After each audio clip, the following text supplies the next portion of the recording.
Denmark, a small country in northern Europe, is often perceived as a charming but modest nation, known for its high quality of life, vibrant capital of Copenhagen, and flat, fertile landscapes. Yet this perception belies Denmark's true geographic scope. While mainland Denmark covers just 43,000 square kilometers, roughly half the size of Maine, its territorial reach extends far beyond, making it the 12th largest country in the world when its distant territories are included. These territories, the Faroe Islands and Greenland, transformed Denmark into a global giant, spanning the North Atlantic and Arctic. Why are these territories less recognized as part of Denmark, and how did a small nation acquire such vast lands? This exploration delves into Denmark's geography, history, and governance, revealing the story of a tiny country with an outsized presence. The geography of mainland Denmark, located on the Jutland Peninsula and an archipelago of over 400 islands, including Zealand, Funen, and Lolland, is a compact nation of approximately 43,000 square kilometers. Shaped by ancient glaciers, its terrain is predominantly flat, with gentle rolling plains and fertile agricultural lands. The highest natural point, Møllehøj, rises to a mere 170 meters above sea level, underscoring Denmark's unassuming topography. Its extensive coastline, stretching thousands of kilometers along the North Sea and Baltic Sea, supports vibrant maritime industries and picturesque coastal villages. Copenhagen, the bustling capital on Zealand, is a cultural and economic hub, embodying Denmark's reputation for progressive policies and a high standard of living. Despite its modest size, Denmark's geography is defined by its accessibility and connectivity. The islands, linked by bridges and ferries, foster a cohesive society, while the flat landscape supports efficient agriculture and infrastructure. However, this mainland represents only a fraction of Denmark's true geographic extent. To understand the full scope of the Kingdom of Denmark, we must look beyond Europe to its North Atlantic territories. The Faroe Islands, rugged beauty in the North Atlantic. The Faroe Islands, a collection of 18 volcanic islands located halfway between Iceland and Norway, add a dramatic dimension to Denmark's geography. Covering approximately 1,400 square kilometers, the Faroes are small but striking, characterized by steep sea cliffs, deep fjords, and a rugged landscape shaped by basaltic lava flows and glacial erosion. Unlike mainland Denmark's gentle plains, the Faroes are a testament to raw Nordic beauty, with their highest peak, Sletteratindor fault summit, rising to 882 meters, over 5 times the height of Denmark's tallest hill. The Faroes' isolation in the North Atlantic, coupled with their harsh climate, has fostered a unique ecosystem and culture. The island's terrain, marked by grassy slopes and rocky outcrops, supports a small population that relies heavily on fishing and sheep farming. The dramatic landscape, with its mist-shrouded cliffs and turbulent seas, contrasts sharply with Denmark's pastoral mainland, adding a wild, untamed element to the Danish realm. While the Faroes' land area is modest, their geographic and cultural significance is immense, hinting at Denmark's broader territorial ambitions. Greenland, the colossal Arctic island. Greenland, located far northwest of Denmark across the North Atlantic, is the key to Denmark's status as a geographic giant. Spanning over 2.1 million square kilometers, 50 times the size of mainland Denmark, Greenland is the world's largest island, dwarfing its mother country.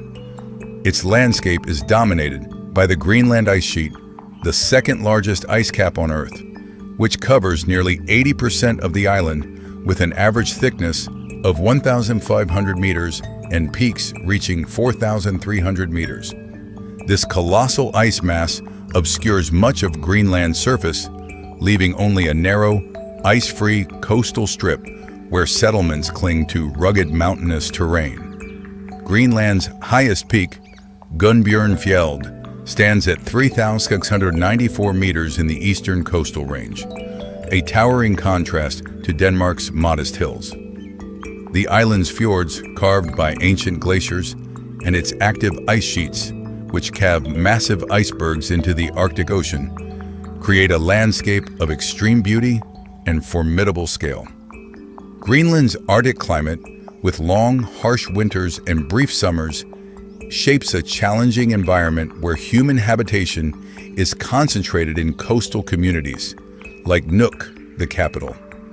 Greenland's vast size and unique geography transformed Denmark's global footprint, elevating it from a small European nation to one of the world's largest countries by area. How Denmark acquired its territories.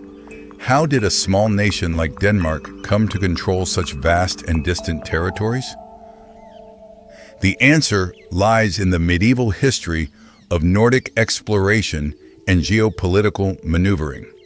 During the Viking Age, 8th to 11th centuries, Norse explorers from Norway and Iceland ventured across the North Atlantic, seeking new lands and opportunities. The Faroe Islands, uninhabited before the 9th century, were settled by Norwegian Vikings who established farming and fishing communities. Greenland, explored by Eric the Red around 985 CE after his exile from Iceland, saw Norse settlements that persisted for centuries despite environmental challenges, including the Little Ice Age, which likely contributed to their decline by the 1400s. Denmark's claim to these territories began with the Dano-Norwegian Union in 1380, when Olaf II of Denmark inherited the Norwegian crown, becoming Olaf IV. This union brought Norway's overseas possessions, Greenland, the Faroe Islands, and Iceland, under Danish influence. The Kalmar Union, 1397 to 1523, which briefly united Denmark, Norway, and Sweden, further solidified Danish authority, though Sweden later broke away. The Dano-Norwegian Union, lasting until 1814, saw increasing Danish control over Norway's territories, with Copenhagen serving as the administrative center. By the 15th century, Norse settlements in Greenland had faded due to climate change, resource scarcity, and possible conflicts with the indigenous Inuit. However, Denmark maintained its claim to the island. In 1721, Norwegian missionary Hans Egede, backed by the Dano-Norwegian crown, led an expedition to reconnect with the lost Norse settlements and convert the Inuit to Christianity. This mission marked the start of modern Danish colonization, establishing trading posts and missions that cemented Danish control over Greenland. The Napoleonic Wars, 1803-1815, were a pivotal moment for Denmark's territorial holdings.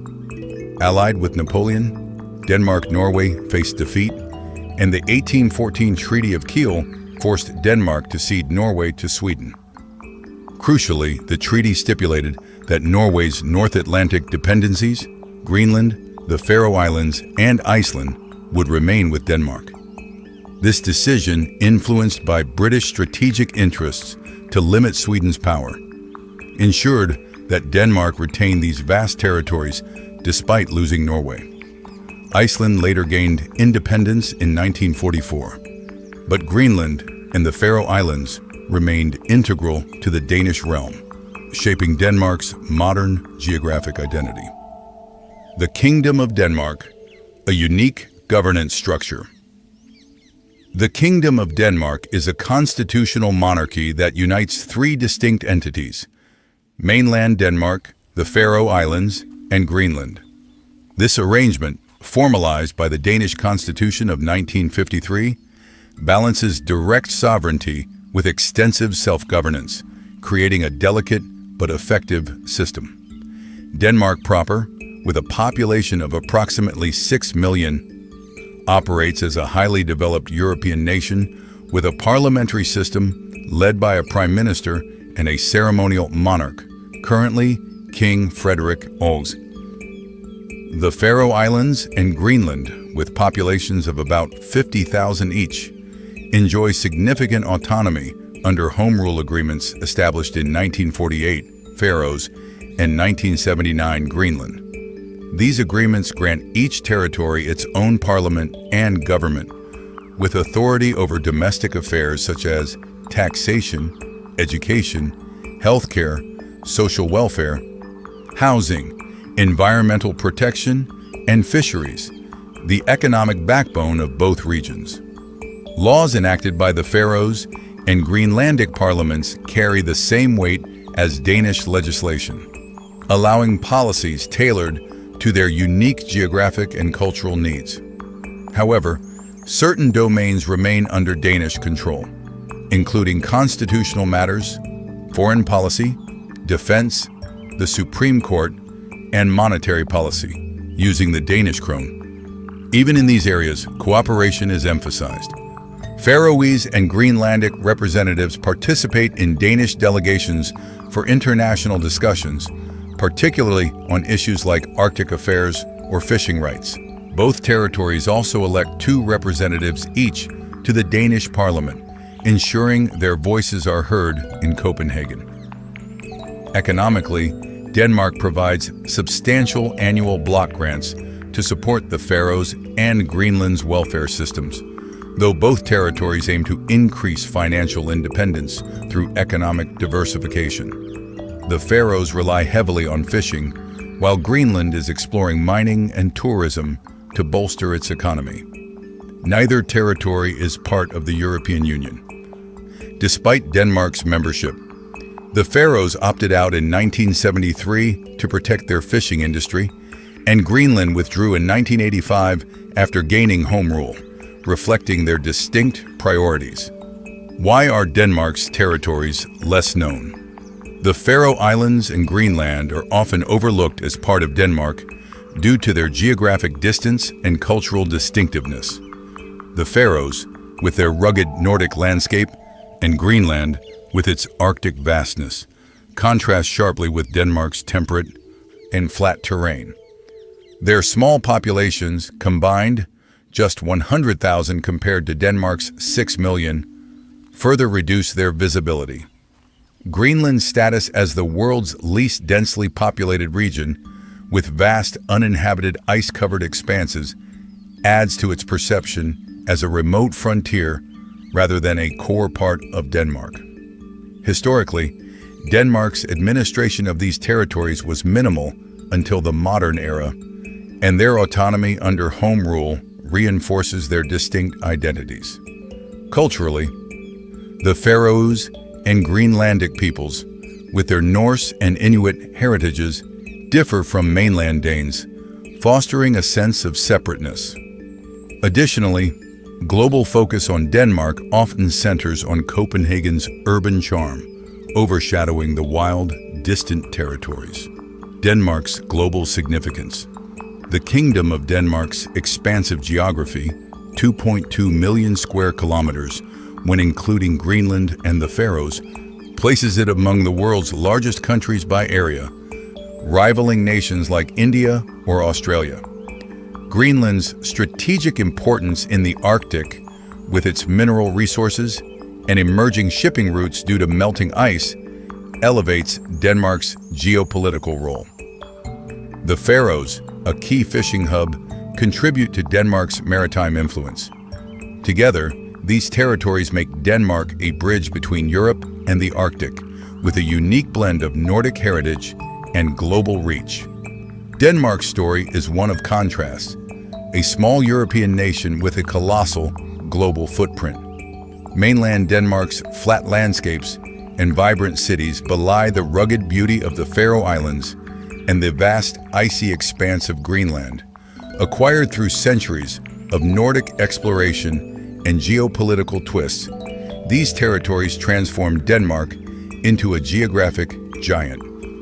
The Kingdom of Denmark's governance structure, balancing unity with autonomy, reflects its ability to harmonize diverse regions under one crown. Far from a modest Nordic country, Denmark is a hidden empire, its true size and significance revealed only when its distant territories are brought into focus.